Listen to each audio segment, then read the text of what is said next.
नमस्कार आणि hi hello, मी श्रिया आपल्या सगळ्यांचं स्वागत करते माझ्या शोमध्ये म्हणजेच चाय विथ गप्पामध्ये. श्रिया भास्कर ही माझी आयडी आहे आणि त्यातीलच चाय विथ गप्पा हा शो. लवकरच त्याला लाईक नक्की करा आणि शेअर करा. असं म्हणतात की माणसाला संघर्ष हा कधी चुकला नाही, पण ज्यांना जन्मजातच संघर्ष असेल अशा व्यक्तींचा कधी विचार केलाय?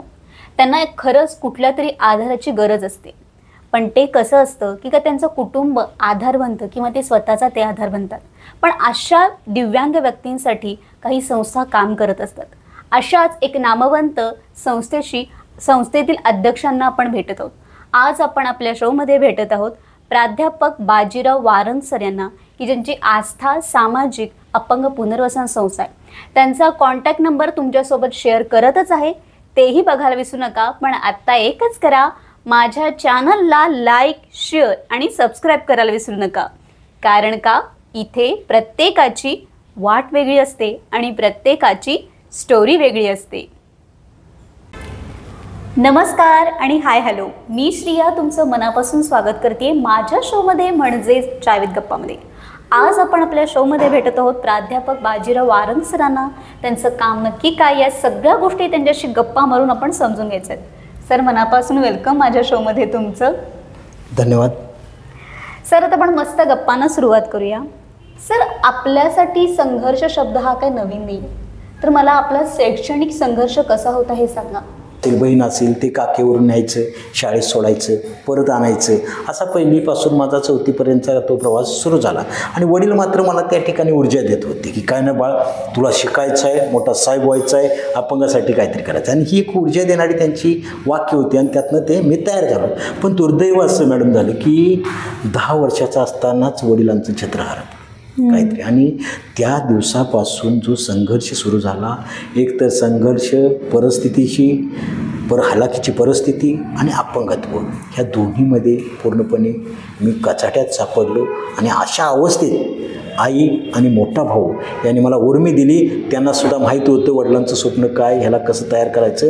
त्या भावनेने त्यांनी साथ दिली. आणि मग आईला प्रश्न पडला, आता 4थी झाला, 4थी नंतर शाळा कुठं? मग मामाच्या गावी वारुळ या ठिकाणी 5वी ते 7वी शिक्षण दिलं. 7वी नंतर काय करायचं? मग वारुळमध्ये एका पाहुण्यांच्या इथं 8वी 9वी 10वी शिक्षण केलं. कधी कधी त्या शाळेपासून गावापर्यंत 5-5 किलोमीटर चालायचं. अशा प्रकारे 8वी ते 10वी शिक्षण पूर्ण झालं. आता 10वी झाली, आता पुढं काय? 11वी 12वीला कुठं पाठवायचं? मग मलकापूर रयत शिक्षण संस्थेचं कॉलेज आहे, त्या ठिकाणी मग जादूवाडी म्हणून तिथं एक गाव आहे, त्या गावात मावशीच्या घरी ठेवलं. आणि तिथून मी चालत त्या कॉलेजपर्यंत 5 किलोमीटर चालत जाणे येणे असा माझा प्रवास. आणि अशातून हे 12वी झाली, BA झालं, MA झालं, MA झालं, BEd केलं. BEdसुद्धा इथं BT कॉलेज कोल्हापूर ह्या ठिकाणी केलं. तिथंसुद्धा नेमकं प्रशासनाला वाटत होतं की ॲडमिशन द्यावं की नको, हा पूर्ण करेल की नाही. पण त्यासुद्धा BT कॉलेजचा एक टॉप 10 मधला मी विद्यार्थी आहे. आणि BA MA BEd सेटनेट सारख्या 2 विषयात मराठी आणि इकॉनॉमिक्समध्ये मी सेटनेट आहे. आणि असा हा माझा काय झाला शैक्षणिक संघर्ष करत करत हा काय झालेला आहे शिक्षणाची अशी सुरुवात झाली. सर, मगाशीपासून तुम्ही सांगताय तुमच्या फॅमिलीचे किंवा तुमच्या कुटुंबाची तुम्हाला कशी साथ मिळाली. सर, तुम्ही अपंग सामाजिक पुनर्वसन संस्था सुरुवात केली, तर त्याच आम्हाला गोष्टीबद्दल सांगा. त्याची सुरुवात कशी झाली ते सांगा. कसं असते मॅडम, जावे त्याच्या वंशा तेव्हा कळे, एक उक्ती आहे, एक वाक्य आहे पहिल्यापासून, एक थोर पुरुषाने लिहिलेलं आहे. म्हणजे आपण ज्यावेळेस त्याच्या वंशाला जाऊ तेव्हाच आपलं दुःख, त्याचं दुःख काय आहे ते त्याच्या ठिकाणी आपण गेल्यानंतर करतो. आणि तसं ते दिव्यांगांचं, अपंग बांधव भगिनीचं दुःख मी सहन केलं. मी होरपळलो, पडलो, उठलो, चालायला लागलो. हा संघर्ष मला घडवत होता. आणि त्यातून मला माहिती होतं की काय नाही, हे कुठंतरी माझ्या असंख्य हजारो अपंग बांधव भगिनींना हे बेडसावत राहणार. आणि त्यातून वेळोवेळी मला ते जाणवलं. मग कुटुंबामध्ये असताना असेल, गावामधनं चालत निघालो शाळेला तरी लोक बेचारा, अमुक तमुक, कसा का जायचा, कधी यायचा, हे शब्द कदाचित कमकुवत करण्यासारखे होते. पण मला मात्र त्यातून ऊर्जा मिळत होती. मी ठरवलं होतं. आणि मला ऊर्जा मिळण्याचं साधन माझे वडील होते. त्यांनी माझ्या डोक्यात पिट्ट भरलेलं होतं, तुला शिकायचं आहे. हे वाक्य मला थांबू देत नव्हतं. आणि त्यात आईची होणारी घालमेल असेल, तिला परिस्थिती गरिबीची, नेमकं पुस्तक त्याला 100 रुपयेचं आणायचं, त्याला किती दिवस वाट बघायची, ह्या सगळ्या गरिबी आणि हे सगळं होत गेलं. आणि एसटीतून जाताना कधी कधी उभं राहून जायला लागलं, गर्दीतून असेल, म्हणजे सगळीकडे वडापमधून येताना असेल, शिक्षण घेत असताना असेल, बऱ्याच ठिकाणी अवहेलना झाली. आणि यातून वाटलं काय नाही, आपल्या दिव्यांग बांधव भगिनीसाठी आपणही काहीतरी करायला हवं. आणि ह्या भावनेनं आम्ही दिव्यांग बांधव भगिनींनी मिळून काय केली, आस्था सामाजिक अपंग पुनर्वसन संस्था शाहूवाडी ह्या संस्थेची सुरुवात केली. आणि गेली 15 वर्षे आम्ही अविरतपणे सातत्याने वेगवेगळे उपक्रम आम्ही करून दिव्यांगांच्या न्याय हक्कासाठी लढत आहोत. सर, मगाशीपासून आपण म्हणजे सुरुवात करतोय, आपण बोलतोय की काही वर्षांपूर्वी अपंग हा शब्दप्रयोग केला जायचा, पण आजकाल दिव्यांग असा शब्दप्रयोग केला जातो. याबद्दल आपलं मत काय? नक्कीच अपंग हा शब्द होता, तो थोडा दिव्यांग हा शब्दामध्ये रूपांतरित केला. चांगला आहे, अभिनंदन आहे, सगळ्यांचं प्रश्नच नाही. एक समाजामध्ये चांगलं सन्मानानं वागता यावं यासाठी, किंवा एक सन्मानाचा शब्द म्हणून जरी त्याला प्रशासनानं मान्यता दिली असली तरी पण खऱ्या अर्थानं अपंग बांधवांना दिव्यांगांना न्याय मिळाला आहे का, याचं सुद्धा संशोधन करावं लागेल.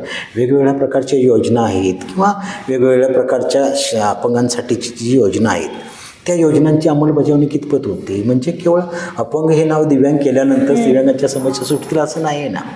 पण त्या अर्थानं जसं दिव्यांगासाठी स्वतंत्र तुम्ही वेगवेगळ्या गोष्टी करता, त्याप्रमाणे त्या दिव्यांगांच्या वेगवेगळ्या ध्येय धोरणांची अंमलबजावणी झाली पाहिजे. आणि प्रत्यक्ष आम्ही जीवन जगताना आम्हाला याची प्रचिती येते. आणि खऱ्या अर्थानं अंमलबजावणी होते का, दिव्यांगांना प्रत्येक वेळेस न्याय हक्कासाठी का झगडा वाटतं. मग तुम्ही प्रशब्द बदलला, मान्य आहे, पण तुम्ही तुमचं धोरण पण बदला. आम्हाला प्रत्येक एखाद्या ग्रामपंचायतीचा 5% निधी अपंगांचा मिळावा म्हणून 10 वेळा माझ्या दिव्यांग बांधव भगिनींना ग्रामपंचायतच्या दारात जावं लागत असेल तर मग शब्द बदलला, तुम्ही अभिमानाचा शब्द केला, चांगला आहे. एखाद्या वेगवेगळ्या योजनांसाठी शासन दरबारी आम्हाला तहसीलला असेल, कलेक्टर ऑफिसला जावं लागत असेल, पण त्याच्यापेक्षा आमच्याच दारी जर दिव्यांगांच्या येऊन आमच्या समस्या सोडल्या तर आम्हाला दिव्यांग या शब्दाचा नक्कीच आनंद वाटेल. आनंद आहे, पण त्या आनंदानुसार ते काम होणं गरजेचं आहे. त्या शब्दाचा आम्ही आदरच करतो, पण दिव्यांगांच्या धोरणाची अंमलबजावणी म्हणावी तशी होताना दिसून येत नाही. आणि कसा नुसता शब्द बदलून जर तुमची कृतीच योग्य नसेल तर त्या शब्द बदलण्याला काय अर्थही होत नाही असं वाटतं. अगदीच बरोबर आहे. 50,000 दिव्यांग बांधव भगिनी कोल्हापूर जिल्ह्यात आमच्या आनंद अडचणीचा आणि बेरोजगारीचा सामना करत जीवन जगत आहेत. कित्येक दिव्यांग बांधव भगिनी शिक्षण घेऊन बेरोजगार आहेत. शासनाच्या 4% जागा दिव्यांगांच्या भरल्या, कुठं भरल्या, काय भरल्या, म्हणजे ह्या सगळ्या गोष्टी आपल्या अखेरीत नाहीत. पण ज्या योजना असतील किंवा जे दिव्यांगांना काही करावं लागत असेल त्या योजना ह्या शब्द बदलून पूर्ण होणार नाहीत. त्यासाठी प्रत्यक्ष फील्डवर जाऊन काम केलं पाहिजे. दिव्यांगांना न्याय मिळाला पाहिजे, दिव्यांगांना हक्कासाठी लढायला लागू नये आणि विशेषतः दिव्यांगाला समाजामध्ये सन्मानानं जगता यावं ही आमची भावना आहे. नाही, खरंय. आणि मला असं वाटतं की कुठल्या तरी एसीरूमध्ये एक धोरण ठरवायचं आणि त्याची किती गाव पातळीवर किती काम होतं हे विचार करणं गरजेचं असतं. अगदीच बरोबर आहे मॅडम. हे धोरण ठरवणं वेगळं. 2010 ते 2019च्या दरम्यान आम्ही दिव्यांग बांधवांना भगिनींना संस्थेच्या माध्यमातून वेगवेगळे देत होतो. तर एखाद्या वेळेस एखाद्या ठिकाणी फोन यायचा की सर आमच्या गावात एक दिव्यांग बांधव आहे आणि त्याला व्हीलचेअर नाही, अंथरुणाला लोड नाही. मग शासनाची ध्येय धोरणं कुठे गेली, म्हणजे ती दिव्यांगाला तिथे का मिळू शकत नाही. मग अशा वेळेस आम्ही संस्थेच्या माध्यमातून एक 4 लोकांना गोळा करायचं, साहेब आम्हाला ती व्हीलचेअर द्यायचे. मग ती 4 लोक आपापल्या परीने सहकार्य करून ती व्हीलचेअर द्यायची, त्याला कोंबड्या द्यायच्या. म्हणजे अशा प्रकारे आम्ही आमच्या माध्यमातून फील्डवर गेलो.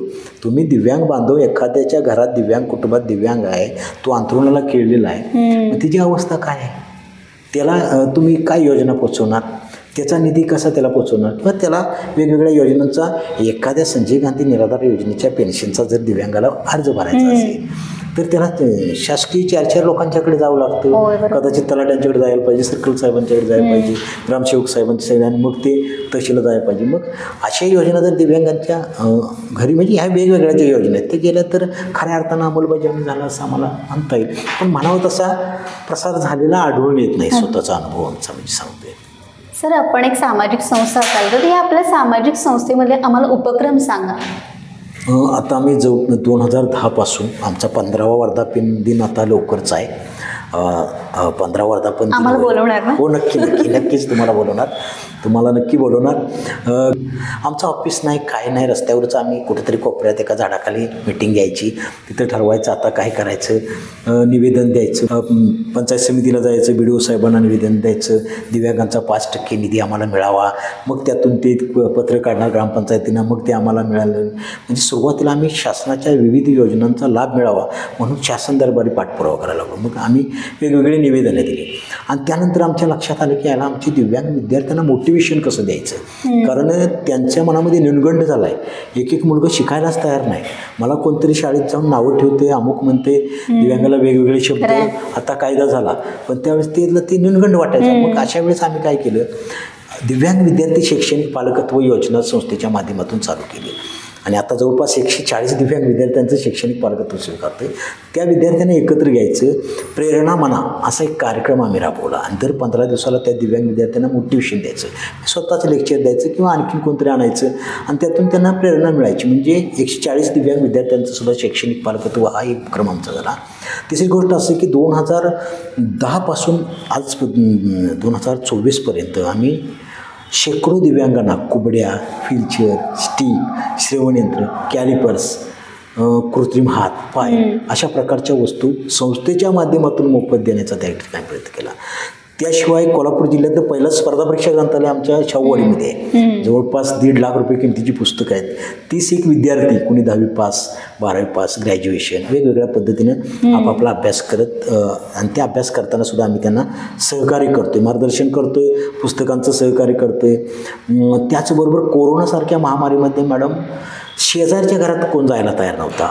अशा परिस्थितीमध्ये आम्ही 100 दिव्यांग कुटुंबांना वर्षभर जीवनावश्यक वस्तूंचा पुरवठा केला. त्यात मला माझ्या पत्नीनं खंबीर साथ दिली. माझी पत्नी, मी, माझी मुलं रात्रीचं ते पॅकिंग करून ठेवायचं आणि दुसऱ्या दिवशी पत्नी, मी ते किट तयार करायचं, गाडीला बांधायचं आणि वेगवेगळ्या ठिकाणी गावोगावी, कारण फोनच यायचे तसे की सर आमच्या घरी आज तांदूळच नाही, सर आमच्या घरी म्हणजे चटणी नाही, मीठ नाही. म्हणजे ग्रामीण भागात प्रचंड समस्या. चांगली लोक म्हणत होती बघा अवघड झालंय, जगायचं कसं, पण ती बिचारी कुठंतरी रस्त्यावर बसून खेळणी विकणे, काहीतरी किंवा काहीतरी रोजगार करत होती, तो पण बंद झाला. त्या कुटुंबांना 100 कुटुंबांना आम्ही वर्षभर जीवनावश्यक वस्तूसुद्धा पुरवण्याचं काम केलं. हा उपक्रम आम्ही राबवला. त्याचबरोबर 5 दिव्यांग कुटुंबांचं कायमस्वरूपी पालकत्व, त्यांना लागणाऱ्या जीवनावश्यक वस्तू, त्यांना औषधोपचाराचा खर्च, अशी कुटुंब आहेत की त्यांना जगणंच मुश्किल झाले. त्या कुटुंबांना सुद्धा आम्ही संस्थेच्या वतीनं पालकत्व स्वीकारले. एक निराधार दिव्यांग भगिनी आनंद आहे, तिला कोणीच नाही आहे, तिला 65,000 रुपये निधी उभा करून तिला शौचालय आणि स्नानगृह बांधून दिले, जेणेकरून तिला एक जगण्याची उमेद निर्माण व्हावी.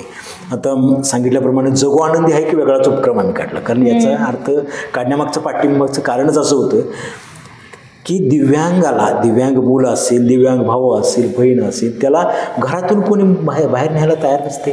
त्याला भावकीतल्या एखाद्या कार्यक्रमाला सुद्धा कोण नेत नाही. अनुभव आहे, जिवंत आहे, आमचा अनुभव आहे. याचं कारण असं की घरच्यांना सुद्धा तो कदाचित कमीपणा वाटतो. पण अशा अवस्थेत आम्ही काय केलं, दिव्यांगांची एक सहल काढली आणि 50 दिव्यांगांना 1-2 गाड्या करून आम्ही प्रबोधन करायचं आणि आनंद मिळवायचा, ह्या भावनेनं आम्ही मलकापूरसारख्या एका शिवाजी चौकात आम्ही त्याची सुरुवात केली आणि वेगवेगळ्या प्रकारचे प्रबोधनाचे फलक, पावनखिंड, वाघझरा, मानुली डॅम असे वेगवेगळ्या ठिकाणी जाऊन सुंदर असं भोजन केलं आणि संध्याकाळी त्या दिव्यांग बांधव भगिनींना घरी सुटलं. म्हणजे एवढा त्यांचा आनंद होता की आज त्यांना वाटलं ज्याला आपलं कोणीतरी आहे आणि आनंद वाटला. अक्षरशः घरी जाताना लोक रडलीत, वाईट वाटलं. म्हणजे हाही एक आम्ही संस्थेच्या माध्यमातून उपक्रम राबवला. रक्षाबंधनचा कार्यक्रम आम्ही राबवतोय. दिव्यांग बंधन आम्ही दिव्यांगांचं बंधन हा मी कार्यक्रम दरवर्षी राबवतोय. दरवर्षी 100 दिव्यांग कुटुंबांना मोफत दिवाळी वाटप करते. कारण प्रत्येकाच्या घरी पणत्या आहे, लाईट आहे, आकाशकंदील आहे. मग माझ्या दिव्यांग बांधव भगिनींच्या घरी सुद्धा एखादा फराळ असावा, ह्या गोष्टी असाव्यात, ह्या भावनेनं आम्ही दिव्यांगांची आनंदमय दिवाळी हा उपक्रमसुद्धा प्रतिवर्षी आम्ही संपन्न करतोय. असे वेगवेगळे उपक्रम आम्ही सातत्यानं राबवण्याचा आमचा नेहमीच प्रयत्न राहतोय. आणि आस्था संस्था दिव्यांगांची दारी, म्हणजे तुम्ही मगाशी म्हटलं की धोरण कुठं ठरतं हे तुम्हाला माहिती आहे, आम्हाला माहिती आहे, पण प्रत्यक्षात दिव्यांगांच्या दारी आम्ही स्वतः जातो आहे. स्वतः मी, माझी टीम, दिव्यांग बांधव भगिनी, आम्ही, माझी पत्नी असेल प्रतिभा वारंग म्हणून, आम्ही सगळी जातो आहे. त्याच्या समस्या काय आहेत, त्याचं काय त्याची अडचण आहे, त्याला पेन्शन सुरू आहे का, त्याला निधी मिळाला आहे का, किंवा ज्या ज्या समस्या असतील ते त्यांच्या दारी जायचं आणि मोटिवेशन द्यायचं. कुटुंबातील लोकांना आता परवाच एक मुलगी त्या ठिकाणी शिकत नव्हती, दिव्यांग होती 10वी नंतर. त्या कुटुंबाच्या घरी गेलो आणि त्यांना महत्त्व पटवून सांगितलं शिक्षणाचं. 10वीपर्यंत शिकवली ती शिकते, 11वीपर्यंत नंतर सुद्धा शिकवा, त्याची सगळ्या शिक्षणाची जबाबदारी आम्ही देतो आणि त्या मुलीला सुद्धा मोटिवेशन देऊन आम्ही शिकण्यास प्रवृत्त करतो. म्हणजे असे अनेक विविध उपक्रम आम्ही संस्थेच्या माध्यमातून राबतो आणि स्वतः त्या ठिकाणी पोहोचून करतोय. म्हणजे असं नव्हे की कुठेतरी बसून आम्ही करतोय असं भाग नाही. असे वेगवेगळ्या प्रकारचे उपक्रम गेली 15 वर्ष सातत्यानं करतोय आणि हे सगळं समाजातील सर्वांच्या साथीने शक्य आहे. आम्ही फक्त निमित्त आहे आणि हे कार्य चालू आहे. जवळपास आजपर्यंत मॅडम 50 लाख रुपये किमतीचं साहित्य आम्ही आमच्या दिव्यांग संस्थेच्या वतीनं दिव्यांग बांधवापर्यंत पोहोचलो आणि खऱ्या अर्थानं त्यांना एक चांगली प्रेरणा आम्ही संस्थेच्या माध्यमातून देऊ शकलो याचा आनंद आहे. नक्कीच सर. आणि मगाशी तुम्ही जसं म्हटला की जेव्हा तुम्ही असं लहान मुलांना त्या मुलांना ट्रिपला घेऊन गेला आणि तेव्हा ते रडले, मला असं वाटतं की ते तो आनंद तो आपण कुठल्याही गोष्टीत मोजू शकत नाही असं वाटतं कधी कधी. कधीच नाही. म्हणजे आनंद हा मोजताच येत नाही. समाधान हे शेवटी मान्यावर राहते आणि त्यांना झालेला आनंद पाहून आम्हाला किती आनंद झाला असेल. मी होतो, माझी पत्नी तर त्यांच्यासोबत सेवा करा त्यांची, कारण आम्ही सगळे दिव्यांग बांधतो, आमची सेवा कोण करणार. मग त्यांच्यासोबत एक सेवा करत म्हणजे आम्हाला पण शांत वाटलं, बरं वाटलं, आनंद वाटला. आज दिव्यांगांना आम्ही सहल आणि आज ही मॅडम आमचा मानस आहे गणपतपुळेला घेऊन जाणार लवकरच. त्या दिव्यांग बांधवांना घेऊन गणपतपुळे सारख्या ठिकाणी समुद्रात सुद्धा त्यांना मौज मजा मस्ती आनंदी करून मला प्रसाद तेवढा आणा. हो, नक्की नक्की नक्की. सर, दिव्यांग लोक स्पर्धा परीक्षा देत आहेत, म्हणजे उदाहरणार्थ मनोज तिवारी सर असतील किंवा प्रांजल पाटील मॅडम असतील, दिव्यांग अधिकारी होत आहेत, तरी समाजाचा दृष्टिकोन बदललाय का असं तुम्हाला वाटतं का? सामाजिक दृष्टिकोन बदलला आहे, बदलला नाही हा भाग आहेच. बदलला आहे, बदलला नाही, कितपत बदलला ह्या सगळ्या गोष्टी वेगवेगळ्या राहतात. पण समाजामध्ये दिव्यांगत्वावर मात करून सुद्धा लोक चांगल्या चांगल्या पदावर जात आहेत. त्यांचा आम्हाला सार्थ अभिमान आहे आणि त्यांचं अभिनंदनीय आहे. पण ज्या ज्या व्यक्तींनी ज्या मोठ्या पदावर गेलं त्यांनी थोडंसं मागं वळून आपलेसुद्धा बांधव भगिनी आहेत आणि त्यांनासुद्धा एका प्रवाहात घेऊन आपण चालूया, त्यांनासुद्धा चांगलं सहकार्य करूया, हे थोडंसं मागं वळून पाहणे हे करणं गरजेचं आहे. पुढं जाणाऱ्यांचं, स्वतःच्या कर्तृत्वावर सिद्ध होणाऱ्यांचं अभिनंदन. खूप आनंद वाटतो आम्हाला. प्रांजलताई पाटीलसुद्धा दोन्ही डोळ्यांना अंध असून सुद्धा ताई आज कलेक्टर या पदावर आहेत किंवा आनंद वाटतो. पण त्या लोकांनी सुद्धा जसं आम्हाला आमच्या परिणाम आम्ही मागं वळून पाहायचा प्रयत्न करतोय, तसं जी सक्षम झाले त्यांनी थोडं थोडं काय करायला पाहिजे, मागं वळून पाहण्याचा प्रयत्न केला पाहिजे असं वाटतं. नाही, नक्कीच सर. सर, मगाशीपासून तुमच्या कामाबद्दल गोष्टी कळत आहेत, पण सर हा प्रवास एकट्यानं करणं सोपं नाही. तर या प्रवासात तुम्हाला सर्वात महत्त्वाची साथ कोणाची लाभली? खरं तर हे सेवा कार्यच मी नेहमी, आज सुद्धा मला एका पत्रकाराने विचारलं की हे कसं शक्य एवढं केलं तुम्ही या ठिकाणी. तर हे सर्वांच्या साथीनंच हे सेवा कार्य शक्य आहे. याचा अर्थ असा की सुरुवातीला माझ्या आई वडिलांची किंवा भावांनी दिलेली प्रेरणा असेल आणि हे सगळं काम करत असताना मला खंबीर समर्थ साथ देणारी माझी पत्नी, हे म्हणजे ह्या कौटुंबिक पार्श्वभूमीनं मला अगोदर पाठबळ दिलं. आणि त्यानंतर समाजातली जी व्यक्ती आहेत, दातृत्वशील व्यक्ती असतील, कोणी उद्योजक होते, कोणी डॉक्टर होते, कोणी इंजिनियर आहेत किंवा कोणी शिक्षक आहेत, कोणी पत्रकार आहेत, कोणी हितचिंतक आहेत, ह्या सर्वांनी ज्या वेळेस मी उपक्रम राबवायला सुरुवात करतो संस्थेच्या माध्यमातून, त्यावेळेस सगळ्यांनी हिरिरीनं सिंहाचा वाटा त्यांचा आहे, सगळ्यांचाच.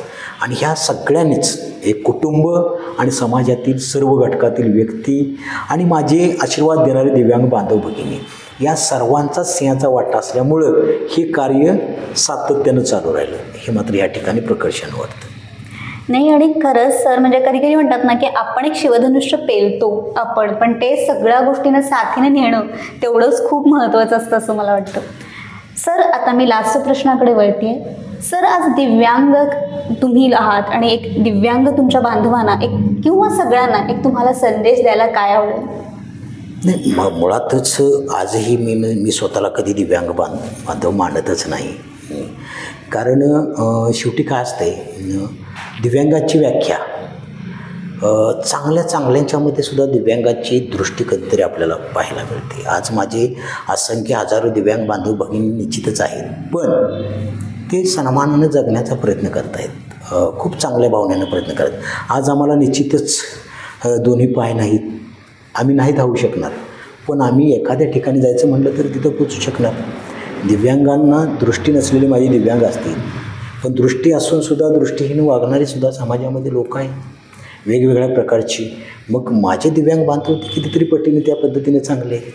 आणि माझा दिव्यांग बांधवांना एकच माझं आव्हान किंवा विनंती आहे की आपण आहे त्या प्राप्त परिस्थितीवर मात करायची आणि आपणाला स्वतःला सिद्ध करायचं. आणि ज्यावेळेस आपण सिद्ध होतो त्यावेळेस प्रसिद्ध होतो. ही समाजाची सिस्टीम आहे. त्यामुळं आपण काय करायचं, आपल्याकडं हात नाही तर आपल्याकडे पाय, दोन्ही पाय नसतील तर आपल्याकडे दोन्ही हात आहेत ना, दोन्ही हात नसतील तर आपल्याकडे डोकं आहे ना. कितीतरी लोक अशी समाजामध्ये दिव्यांग स्वतःच्या पायावर उभी राहिली. ही कशामुळे राहिली? स्वतःजवळ काय आहे ते विचार करूया. स्वतःजवळ काय नाही त्याचा, तर मी माझ्या पायांचा कधी विचारच करतो, माझ्याजवळ नाही, पण मी माझ्याजवळ जे आहे ते वापरण्याचा प्रयत्न करतो. आणि त्याच्यामुळंच आज एवढ्या पद्धतीने एवढ्या ह्याच्यापर्यंत आपण पोचू शकलो किंवा हे करू शकलो. आणि म्हणून सर्व दिव्यांग बांधव भगिनींनी कुठल्याही प्रकारचा न्यूनगंड न बाळगता, आता तर मात्र काय झाले, कायदे चांगले झाले. 2016चा सुद्धा अपंग हक्क कायदा असेल, वेगवेगळ्या प्रकारे आता जागृती निर्माण झाली. सुरुवातीच्या काळात थोडीशी जागृती होती. मग आता प्रत्येकानं आपल्या परीनं आपल्याला स्वावलंबी बनण्याचा या ठिकाणी प्रयत्न करावा, असंही मला ह्या दिव्यांग बांधव भगिनींना या ठिकाणी सांगावंसं वाटतं. आणि समाजातील लोकांना माझी एकच विनंती असेल की दिव्यांग बांधव भगिनी हा कोणी कर्माने किंवा काय निर्माण होतो अशातला भाग नाही आहे. तो त्याच्या व्यंग हा त्याच्या कुठल्या तरी परिस्थितीमुळे आलेला असतो, पण त्यांनासुद्धा सन्मानानं जगता यावं यासाठी मदत राहू दे, किंवा सहानुभूती पण राहू दे, पण किमान त्याचं आत्मसन्मान दुखावेल, त्याची सन्मानाची भावना दुखावेल असं न बाळगताना दिव्यांगांना सन्मानानं सर्वांनी पाहावं, समाजानं पाहावं, जेणेकरून त्याच्यामध्ये जगण्याची आणि उर्मी त्या ठिकाणी निर्माण होऊ शकेल. म्हणजे मला वाटतं तुम्हाला सर असं सांगायचं की कमतरतांकडे लक्ष देऊ नका, क्षमतांकडे तुम्ही तुमच्या लक्ष द्या आणि त्याच तुम्हाला क्षमता आयुष्यात खूप पुढे घेऊन जाऊ शकते. हो, नक्कीच. ह्या क्षमतांचंच उदाहरण सांगतो की आता मी आत्ताच एक महिना झाला चालू केले आस्था दिव्यांग स्वयंरोजगार केंद्र सुरू. अशी एक दिव्यांग महिला होती, तिला कोणीच नव्हतं, तिच्याकडे कला होती शिवणयंत्राची. मग तिला आम्ही शिवणयंत्र आणून दिलं, ऑफिसमध्ये आमच्या शिवणयंत्र आणले, तिने ती कला चालू केली. गणपतीचे हार बनवले, 100 हार बनवले, 100 हारांची विक्री झाली. त्याच्याबरोबर तिने 4 दिव्यांग व्यक्तींना घेतलं आणि त्या 4 दिव्यांग व्यक्तींना शिवणकाम कसं करायचं, शिवणकामातून कापडी पिशव्या बनवायच्या, लेडीजचं काय काय वेगवेगळे ब्लाऊज किंवा काय शिवायचं किंवा आणखी काय वेगवेगळे शिवायचं आणि ती विक्री करायचं, ही भावना त्या ठिकाणी निर्माण झाली. म्हणजे क्षमतांचा वापर केला तर दिव्यांग बांधव म्हणून आम्ही म्हणतो हम किसी से कम नाही, हे कधी कधी म्हणतो. याचं कारण आहे की आम्ही सुद्धा करू